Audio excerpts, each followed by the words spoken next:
אמרתי בנסיבות הנוכחיות לא נראה שניתן ליישם את פתרון שתי המדינות לשני העמים. אתם בוודאי תופתעו לדעת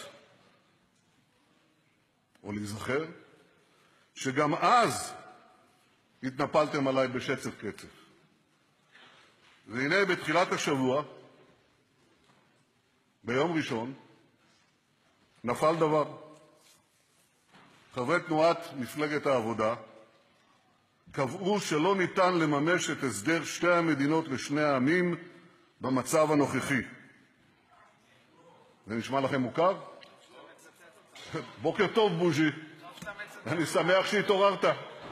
בוקר טוב, מפלגת העבודה. ברוכים הבאים למזרח התיכון.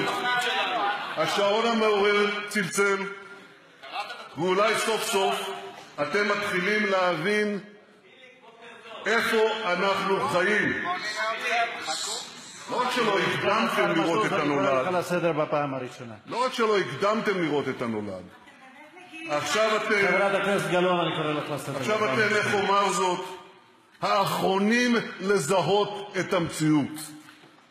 אז נכון, נאמר כאן בצדק, מוטב מאוחר מאשר אף פעם.